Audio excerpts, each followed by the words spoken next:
You're listening to Healing Honestly, real conversations about Ayurveda, hormones, and real time health with Dr. Alka Vijayan. I'm your host, Parvathy Sridevi. So, this conversation is coming to you directly from Tanmatra Ayurveda in Thiruvananthapuram, Kerala. This is a lovely space that feels lived in, calm, and deeply rooted. You can smell the herbs, hear the quiet around us, and almost feel your body slow down a little. Joining me today is Dr. Alka. Welcome, Doctor. Thank you. Thank you. So, first of all, I would like to start by saying thank you so much for making me come into your space. It's a wonderful place, it's very lovely. So, when I come in, I could almost feel, stepping into a place which feels like a home that could heal you. Is that what you wanted for people who step in here to feel like? Okay, so first of all, thank you because it feels very lovely to hear that.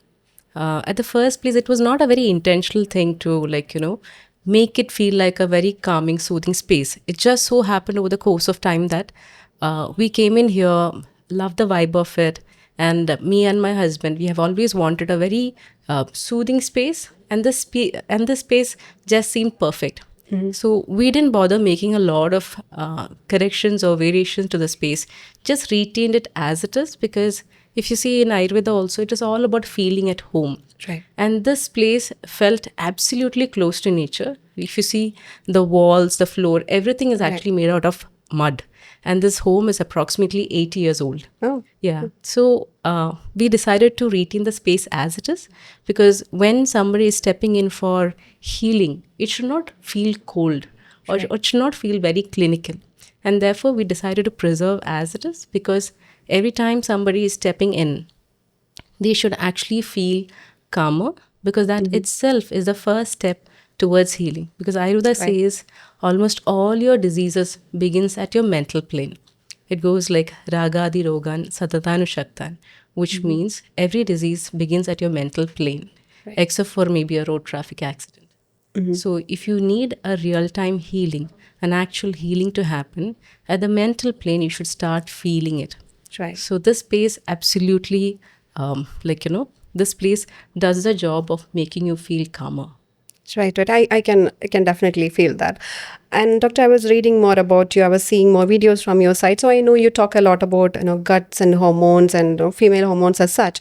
So I wanted to know, and I've heard you voice this out previously. So you have been through that path. You have lived a life that had all this present. So how was that for you?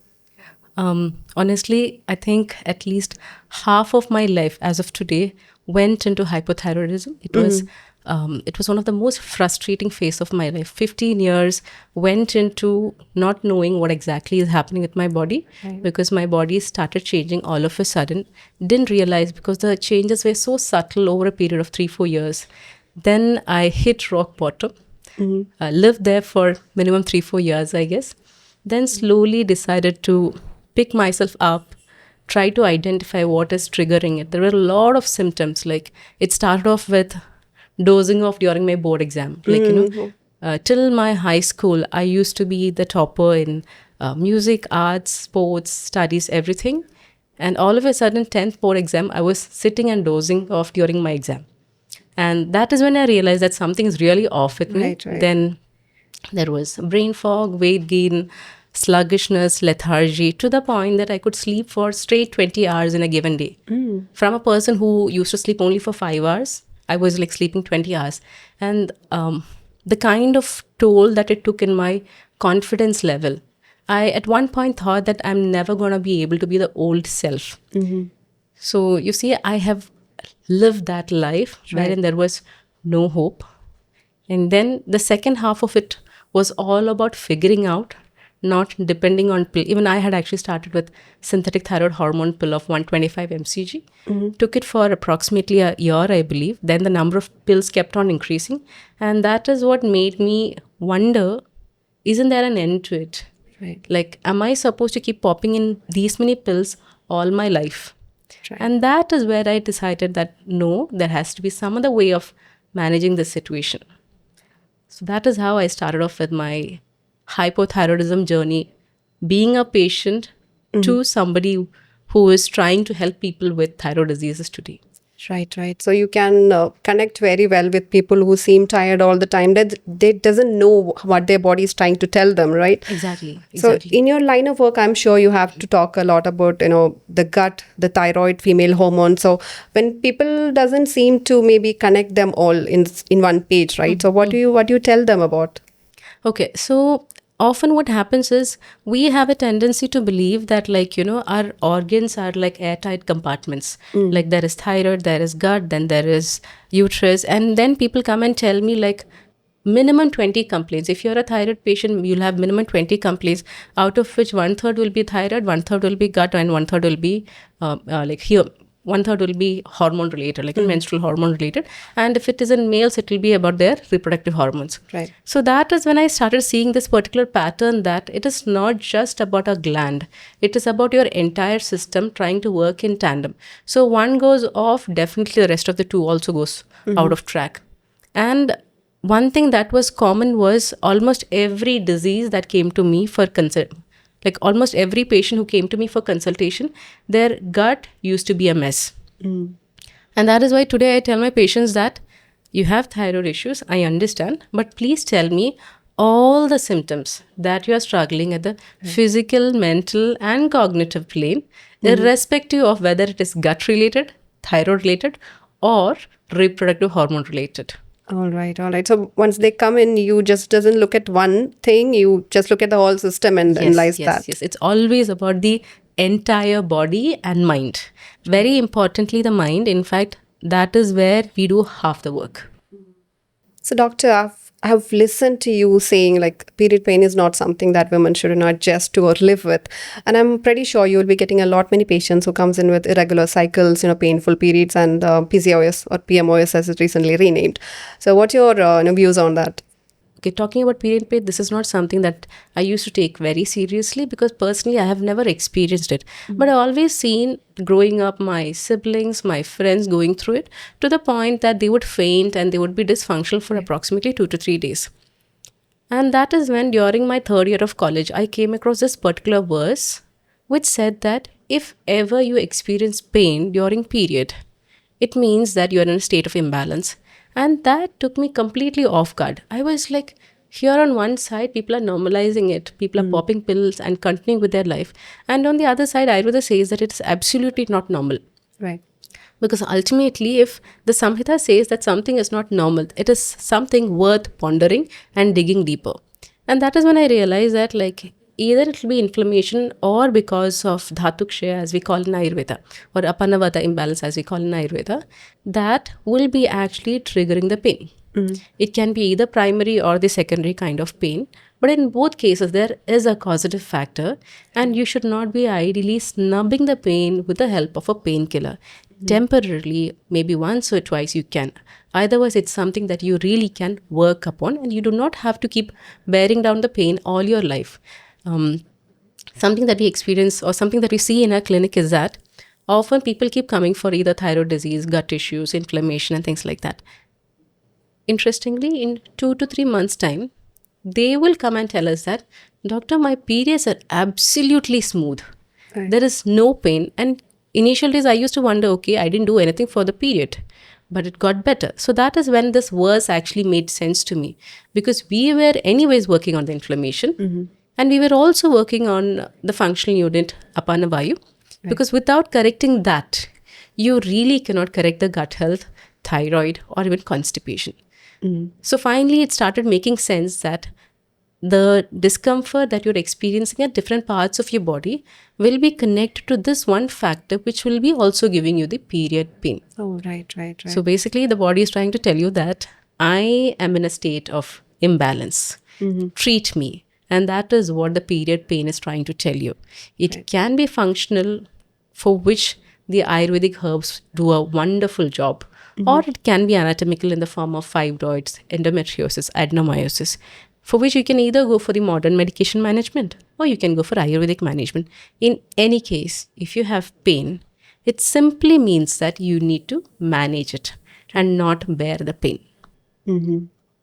And while talking about that, I should also tell you that Ayurveda has been saying this for the longest time, that be it thyroid disease, or it be the reproductive hormone related issues like PCOD. It's about the entire body and never about the glands. It's not just about thyroid gland. It is not just about the ovaries or the uterus. So, which is why if you see recently, PCOS has been renamed as PMOS, Right. wherein they have finally acknowledged the fact that it is not just about the cyst in your ovaries, it's about the entire metabolism and the ovarian system. Right. Right. So I'm just waiting for the day wherein they'll also acknowledge the fact that thyroid is not just about this one gland. It is about everything in your body, starting from gut and everything to the tip of your hair to the tip of your toenails. Again, makes sense. Like even when people consider periods pain to be like, okay, this is something that everyone gets, or maybe something, right? That's not the way it should be treated. And like you mentioned, overall health would bring big changes that they won't even be Yes, expecting. That's really nice to hear. Often we tend to normalize. It is not about normalizing, it is identifying that it is common and then treating it. And your approach towards that do sound balanced. But I'm wondering, when someone is coming in with a thyroid problem and you have to tell them it's not just thyroid, how do they take it? Okay. I should say that majority of the population will be like, doctor, but I am talking about my thyroid.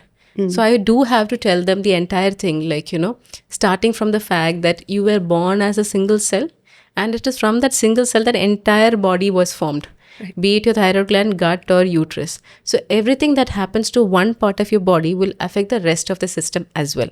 So it takes some good amount of time, and honestly, it takes minimum 3 months for them to understand that, oh, if I sleep right, eat right, my gut is better. So therefore, my thyroid values are also getting better. So it takes minimum three to 6 months time. And in some patients, or rather I should say in most patients, the treatment does go up to 1 to 2 years for them to completely feel in balance. Because ultimately, this is a disease that has actually come from years of stress, like, 10 to 15 years of stress, or at least minimum 5 years of stress, or dietary change or sleep impairment will be there as a backstory. So it needs to take time. All right. So do our lifestyle changes affect this in a bigger way? Absolutely. In most of the patients with either in most of the patients, be it PMOS or thyroid issues, what we have always seen is minimum for 2 to 3 years, there would have been a major change with respect to their diet. Say, for example, a case that came in recently, the patient had adopted veganism for 6 months. Since then, his gut health went for a toss, energy started getting affected, and in 3 years' time, he was diagnosed with hypothyroidism. Then, if you have night shift, Right. many patients do come and tell me, doctor, I had this 1.5 years of night shift. After that, my TSS value started rising. Or it could be extremely draining relationships or toxic work culture. In any case, if your cortisol is rising, your gut health will go for a toss, followed by TSH values. All right. So, yes, your sleep, your wake up, your food choices are what ultimately decides how well or how healthy your thyroid gland is going to be. Okay. Stress and mental health as well plays a very big role, right? Very crucial role. And that becomes very clear when you do a detailed case taking. Like, in our consultations, we don't do a 5-minute consultation because then I wouldn't get the causative factors. Right. I really need to understand what triggered it at the first place. Because in almost all the cases, we see that it is not that many have a genetic predisposition, or it's not just because of the deficiencies in the form of selenium, iodine, iron, vitamin D. It's much more than that. It is the specific event that changed their life, or it can be puberty, or it can be postpartum, or it can be even menopause. These are all the areas wherein there is a sudden shift in the body. It can be a shift to the nervous system, Right. or it can be a shift to some other hormone in your system, which is reflecting on the thyroid. Right. Triggers. Triggers, absolutely. And Dr. Since this has been a part of your own story, if you're comfortable, I would really like to know, would you share with us your journey? Okay, so as I had already mentioned, it was a journey of 15 years from the age of 13, 14 till 29, 30, I must say, wherein went through all possible symptoms. In fact, the worst of all was brain fog, because I couldn't recollect anything. I couldn't memorize anything. My board exams, 12th boards went for a toss. 10th, as it is, had gone for a toss. Then my college days, I was at such a rock bottom that I tried talking to many of my professors to understand what can be done. Many of them said, you can just continue popping in the pill. But deep down, I do not know why. I had this feeling that Ayurveda can fix anything. That was the only guiding factor. So I kept on with my search, finally ended up with my mentor, who finally gave me herbs, which actually reduced my TSH values from above 150 to 3.2. I still remember the value, the test report, which was at the age of 24. But what happened is, a little later, I again started feeling unwell. And that is when I was like, okay, fine. I have found the answer, found the medicines or the herbs that can help you, but I'm unable to sustain it. Right. So then what else is going wrong? And that is when I understood that, I had to correct my sleep. That is also the time when I started yoga, no matter what. Though I had started with my yoga practice from the age of 17. I started being more particular about practicing it on a daily basis. Going to the terrace, looking at the rising sun, spending my time out there. So these were some of the things that actually helped me in setting a dinacharya. Right. Later on, when I started reading about it, I realized that you need to sleep early because that will help in reducing your TSH. You need to be awake before the sun rises so that you do not end up gaining weight, which often happens in thyroid patients. Then you have to eat right. All of these actually happen between, over a course of 6 to 8 years of trying to understand, identify, do a lot of trial on self. So you see, it was this journey from not knowing what to do, doing a lot of trial and error. And finally, today, I can say that over the past 5 years, I'm able to guide people in improving the quality of life. I never say that I can reverse all kinds of thyroid disease. Because if you still continue to live in the same kind of toxic relationship, toxic work, late nights, not working on your food habits, working out in the evening, then how much of a medication I give you? Your body is not going to be back in that state of balance. Your TSH values may reduce with the synthetic thyroid hormone pill, but the kind of health that we talk about, we emphasize at Tanmatra, is about feeling in tune with the body, with the nature, such that your mind is not always in a state of fight or flight. There's not a lot of irritability, anxiety. It's just calm. Your digestion is amazing. Bowel evacuations are good. You feel light. In fact, one shloka that I hold very closely to my heart is Samadosha Samagnisha Samadhatu Malakriya Prasanna Atma Indriya Manaha, which means health is about having a body that is free of symptoms. You don't have aches, pains, tiredness, discomfort, nothing.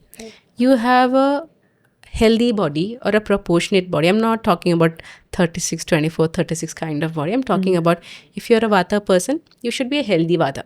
If you're a Pitta, you have to be a healthy Pitta. Pitta people are the ones who have great body. Okay, they have a very good proportionate body. Vata people are generally towards the leaner side, and you can be healthy only in that lean state. You cannot aim to gain weight and then feel healthy. No. You may remain there for a year or two, but your body will come back like boomerang. And same in case of stout people, the kapha people. They try to lose weight. I have a lot of patients who have been trying to lose weight through strength training, protein-rich diet and things like that. They lose weight. But in a matter of 1 to 2 years, they start feeling extremely depleted. And they say that they feel the best when they are on the slightly heavier side. Right. Which means GLP drugs are not for everybody. You may want to look leaner, but not necessary that can give you actually health. And most important of all, what the shloka tells you is that once you have this kind of body, once the bowel evacuation, micturition, everything is in place, you should also feel mentally happy, calmer, grounded. Right. Your baseline emotion should be of contentment and happiness, not irritability, frustration. Then again, you are not really healthy. So this is what we focus upon. Along with this, what happens is your gut health improves, your period improves, and your TSH values also becomes normal. Right, right. So these blood test reports are only a byproduct. Like these values being normal is only the byproduct. We focus on what Ayurveda always stands for with respect to health. And based on body types, what works best for them. For one person may not work for the other one. You have to identify it and then work on that basically, right? Absolutely. And that is why we are never able to give the same kind of diet chart for two people. We do not have a thyroid diet chart. We don't have a PMOS diet chart. We don't have a acidity diet chart. We have to curate diet for every single patient who comes to us. There may be some common factors, but we have to identify the proportion, Right. what needs to be paired with what. That also we have to identify. It's not based on the calories or the protein content and things like that. All right, all right. And doctor, like you mentioned, you had hypothyroidism. So you may have seen lot many women who comes in with the same issue. Have you seen any habit or something that's very common to all these people, which they don't even feel like, okay, this is something that could be affecting my health? So there are a couple of things. Not everybody has genetic predisposition, but if you have genetic predisposition, your chances are quite high. Now, what triggers hypothyroidism in such patients? Either you'll be having a stressful event happening. In fact, 65% of the patients, they will have some kind of stressful event happening in their life. Then late nights, like I said earlier, those people who sleep after 12 or 1, in them we have always noticed that TSH tends to be on the higher side. Interestingly, when we correct that sleep, the TSH also comes down. Right, right. Third, in women who are in their 30s and 40s, we all start gaining weight in our 30s, mid-30s and 40s because of the hormonal change with respect to estrogen and progesterone. People start working out, but unfortunately, they work out in the evenings. That further triggers the vata imbalance. Oh, right. So these are some of the common factors that we have seen. Then, yes, vitamin D deficiency, iron deficiency, because most menstruating women are actually anemic. So that also triggers hypothyroidism. Oh. And when it comes to hyperthyroidism or Graves' disease, stress is a common factor. Okay, okay. And is there, I understand that you got this when you were pretty young.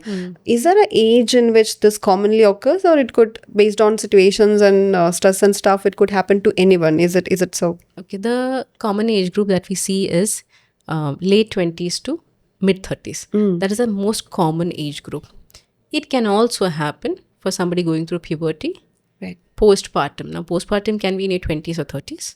And it can also happen to somebody who is going through perimenopause because estrogen and progesterone are falling, and therefore the thyroid also starts getting affected. So I can't really say there is a specific age group, but depending on where the hormonal imbalance happen, we can see that it can be teenage, it can be mid 20s to 30s. These are the common age group. Okay, so getting back into the gut health. So what are some of the healthy foods that people think, okay, this is healthy, this is good for me, but it actually isn't? Are there any cases that you've seen? Yes. One is consumption of curd, regular consumption of curd. Ayurveda specifically says that it is inflammatory in nature. It can give you Raktadrishti, which means blood-based conditions like acne, abscess, and it can also give you Pandu or anemia. And Pandu is something that Ayurveda connects with thyroid. So yes, there are certain specific foods like urad dal or curd, which are not really very healthy, but we tend to keep consuming on a regular basis without knowing what kind of harm it is causing to the body. The next one is these health trends. I can't tell you how much of damage it is causing. Say, for example, the latest one being the protein-rich diet. People think that'll help them in reducing the weight. Yes, it does. But how long can you keep continuing by eating 9 eggs on a daily basis? How long can you keep continuing a whole lot of lentils and pulses? And if you see, many of these people struggle with delayed digestion, lot of bloating, constipation. Health is not always about weight loss. Okay, you need to lose weight by correcting your lifestyle, sleep habits, food suitable to your gut type and your body type. Mm-hmm. If you work on it without taking care of these factors, you will end up doing these kind of fad diets, which will become counterproductive. Right. So I have seen intermittent fasting being counterproductive, then protein-rich diet being counterproductive. Same with veganism. Then people suddenly deciding to become vegetarian or non-vegetarian. Right. Just yesterday came in a patient who became thyroidic after she started non-veg food. I've also seen non-vegetarians becoming vegans and getting thyroid disease. Oh, okay. So we really need to understand that you can't suddenly shift your lifestyle from one extreme to the other extreme. Like there's something called satnya bhojan or staple food. And that is dependent not just on culturally what you're used to, but also based on what is locally available to you. Oh, right. Okay. So people living the coastal part will be having access to a certain kind of food, which wouldn't be available to the people in the central part of India. Right. So you really need to understand, are you eating as per your body type, Agni, is it staple to you? So all of these things matters. Right. I mean, curd was a really, eye-opener for me, because that's something even parents would, force kids to eat on a daily basis, right? Saying it's good for your gut, you should eat curd. Yes. As a probiotic, it is often recommended. But if you see the properties of curd, and if you start identifying, or it is usually found in people who have Pitta body type and Kapha body type. The lean Vata people will actually benefit from it, I should say that. So ideally, it is to be consumed as per your body type. If you're a Vata person, you can absolutely continue consuming, but pair it with the right kind of things, either moong dal soup or amla. There are a couple of other options, but these are the safest options. And then consume them, say, twice a week or thrice a week. You do not need daily probiotics. Your gut is very intelligent. It can break down the food. So when you say that social media trends again, like switching from, one type of, food behavior to another, you have to be very careful, because we just don't know if that works for your body or not, right? Yes.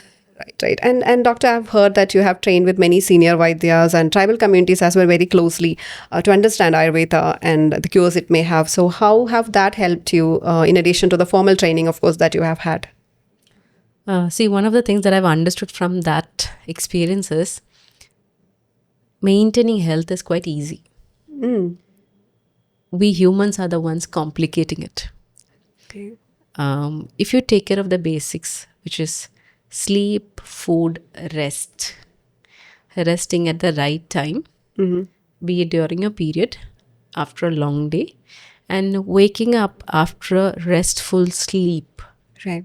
Your sleep has to be complete. It's not just about simply waking up by Brahma Muhurt. It is about waking up during Brahma Muhurt because you feel fresh. Right. If you take care of these basics, 70% of the treatment is through. Okay, because it is these factors which cause disease at the first place. On top of that, 30 to 40%, you need herbs. The more you have access to fresh herbs, because that was the highlight when I was working with the senior Vaidyas, especially when we were working with the Adivasi community. What we realized was, the more the fresh the herb is, the results are faster. But today, not everybody has access to it. But still, keep the preservatives minimal. And therefore, preparing these Ayurvedic herbs might seem a little cumbersome.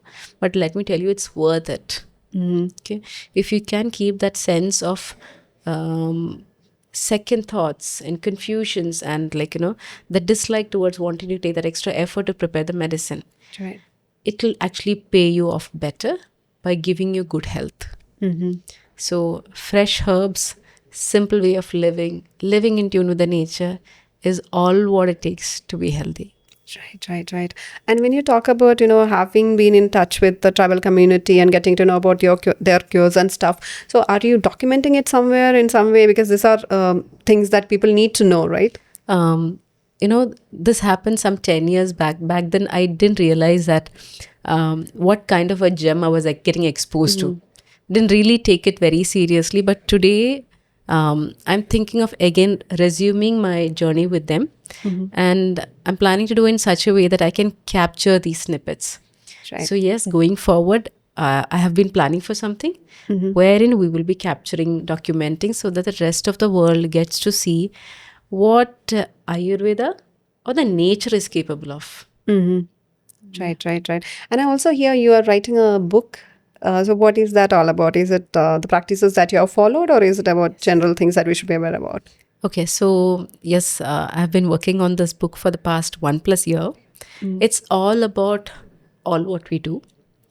Uh, I've tried covering a wide range of topics based on what I come across in my clinic, starting from my journey of how I started questioning things to how to manage women's health, thyroid health, gut health, then about how the protein rich diet is actually taking a toll on you, all the things that I keep talking about. So it's not something that I'm just sitting and writing. It's basically documenting, or rather journaling my journey by treating every patient.